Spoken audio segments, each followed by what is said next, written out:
नमस्कार, मैं हूं ब्रिज द्विवेदी। एग्रीमीटर के इस खास शो में एक बार फिर से आप सभी का स्वागत है। आज के एग्रीमीटर में हम गेहूं से जुड़ी खबरों का विश्लेषण करेंगे, साथ ही उसके मौजूदा फंडामेंटल्स और प्राइस आउटलुक पर भी बातचीत करेंगे। गेहूं के बारे में विस्तार से बातचीत करने के लिए हमारे साथ जुड़ रहे हैं पृथ्वी फिनमार्ट के डायरेक्टर और कमोडिटी एंड करेंसी के research head Manoj Kumar Jain ji. Manoj sir, बहुत बहुत स्वागत है आपका द बोनस में। नमस्कार ब्रिज जी। सर, आज के शो में हम लोग गेहूं पर विस्तार से बात करेंगे। इस साल अगर देखा जाए तो गेहूं का सरकारी स्टॉक 4 साल के ऊपरी स्तर पर है। आगे चलकर स्टॉक को लेकर आपका आकलन क्या कह रहा है सर, और क्या इसमें कुछ कमी आ सकती है? देखिए, स्टॉक में बहुत ज्यादा कमी की संभावना नहीं है, क्योंकि उत्पादन पिछले वर्ष भी काफी बेहतर थे और जिस तरह से इस बार ओवरऑल मानसून पूरे भारतवर्ष में रहा है, उसको देखते हुए इस वर्ष भी जो सोइंग है भारत में वो रिकॉर्ड स्तर पर रहने वाली है। हाँ, आगे फेस्टिव और मैरिज सीजन को देखते हुए गवर्नमेंट अपने स्टॉक में से कुछ कोटा रिलीज कर सकती है, लेकिन ग्रेजुअली वहां पे फिर जो नए सीजन की हार्वेस्टिंग होगी तब वापस जो है गवर्नमेंट वहां पे नया स्टॉक करती हुई नजर आएगी। तो अभी अगले 3 महीने गवर्नमेंट के स्टॉक से कुछ कोटा जो है वो फेस्टिव और मैरिज सीजन को देखते हुए रिलीज किया जा सकता है, लेकिन उससे बहुत ज्यादा कुछ कीमतों में बढ़त की संभावनाएं नजर नहीं आती है, क्योंकि ग्लोबली भी जो है प्रोडक्शन वो काफी बेहतर था पिछले क्रॉप वर्ष में और यहाँ पे जो सप्लाई जो साइड है वो काफी स्ट्रांग है। तो उसको देखते हुए यहाँ पे मुझे नहीं लगता कि गवर्नमेंट अगर स्टॉक रिलीज भी करेगी तो उससे कीमतों पर कोई बहुत ज्यादा असर पड़ेगा। सर, त्योहारी सीजन भी आ रहा है, दिवाली भी आ रही है, ऐसे में क्या लग रहा है सर, त्योहारी सीजन में दिवाली में गेहूं की मांग कैसी नजर आ रही है और क्या मिलों की तरफ से खरीद बढ़ रही है? बिल्कुल, हम देख रहे हैं कि यहाँ पे ओवरऑल जो डिमांड है वो बेहतर है और अगले 2-3 महीने यहाँ पे डिमांड काफी बेहतर ही रहेगी, क्योंकि फेस्टिव सीजन है। उसके बाद फिर यहाँ पे मैरिज सीजन जो है दिवाली के बाद स्टार्ट हो जाएंगे और इस बार यहाँ पे रिकॉर्ड जो नंबर्स में जो है शादियां होनी है भारत में, तो निश्चित रूप से जो कंजम्पशन है वो बेहतर रहेगा। और जिस तरह से भारत सरकार ने जो जीएसटी के रिफॉर्म्स किए हैं उससे काफी सारे जो फूड प्रोडक्ट्स है उसमें भी कटौती देखने को मिली है, तो कहीं ना कहीं वह भी जो है कंज्यूमर डिमांड को बूस्ट करती हुई नजर आएगी। तो हमारा मानना है कि आने वाले 2 से 3 महीने डिमांड काफी बेहतर रहेगी और लेकिन यहाँ पे काफी एम्पल स्टॉक अवेलेबल है, तो उससे कीमतों में कोई बहुत ज्यादा असर देखने को नहीं मिलेगा। सर, अगर गेहूं को देखा जाए, गेहूं का भाव को देखा जाए तो लंबे समय से दबाव में है और बहुत सीमित दायरे में कारोबार कर रहा है। भाव को लेकर आपका आउटलुक क्या है? क्या आगे चलकर कीमतों में तेजी आ सकती है? देखिए, इंटरनेशनल अगर हम ग्लोबल जो है उत्पादन की बात करें तो वो साल दर साल जो है लगातार बढ़ता हुआ नजर आया है।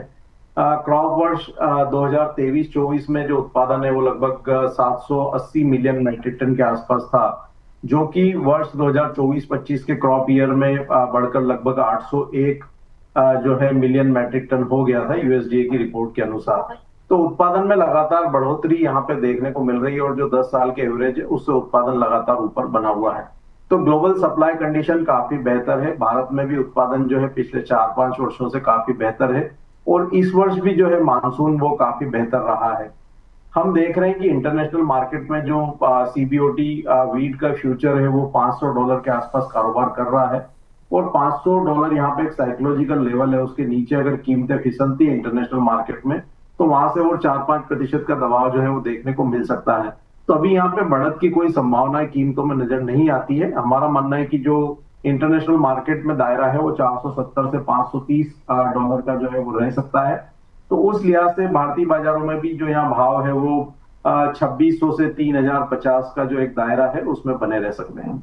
जी बिल्कुल, ये प्राइस का, गेहूं के प्राइस का आउटलुक है जिस तरह से सर बता रहे। सर, एक आखिरी सवाल रहेगा, ट्रेडर्स कहां दांव लगाकर चल सकते हैं? टॉप एग्री कॉल्स क्या रहेंगे?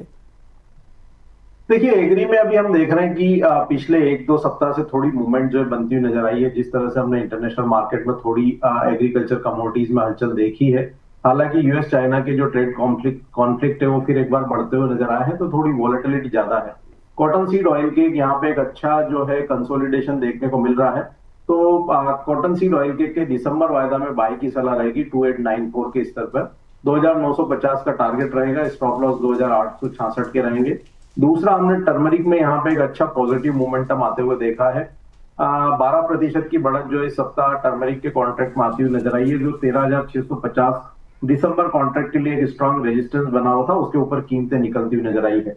तो टर्मरिक दिसंबर वायदा में 13,650 के स्तर पर बाय की सलाह रहेगी, 13,300 का स्टॉप लॉस रखना है और टारगेट यहाँ पे 14,400 तक के रखे जा सकते हैं। जी बिल्कुल। दो टॉप एग्री कॉल्स हैं, दर्शकों के लिए वापस से दोहरा दिया जा रहा है, इस पर आप लोग नज़र बनाकर चल सकते हैं।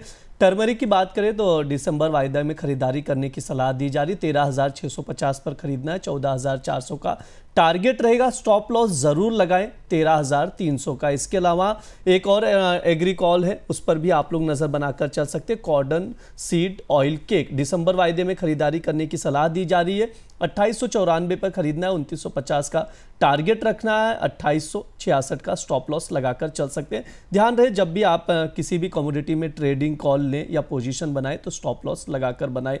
इस शो में फिलहाल जो हमने बातचीत की, गेहूं के प्राइस आउटलुक को समझा, उसके जो दिवाली में डिमांड कैसी रह सकती है उस पर भी बातचीत की, सर की ओर से ट्रेडिंग कॉल्स भी दिए गए, तो उस पर नज़र बनाकर आप लोग चल सकते हैं। सर आपकी ओर से डिस्क्लेमर। जो भी कमोडिटीज पे हमने चर्चा की ब्रिज जी, उसमें मेरी कोई पोजीशन नहीं है, क्लाइंट की हो सकती है, लेकिन अगर आप कोई भी रणनीति बना रहे हैं तो अपने वित्तीय सलाहकार की सलाह से ही बने। बहुत बहुत शुक्रिया सर, आज की चर्चा में जुड़ने के लिए बहुत बहुत धन्यवाद सर आपका। यह हमारा एग्री मीटर शो है, इस दौरान तमाम एग्री कमोडिटीज पर बातचीत की जाती है। इस वीडियो में हमने गेहूं पर बातचीत की है, तो आप लोग ये वीडियो ज़रूर देखिएगा और ज़्यादा से ज़्यादा लोगों तक शेयर कीजिएगा। द बोनस में इस शो में बात की जाए तो इतना ही। द बोनस के साथ आप लोग बने रहिए। धन्यवाद।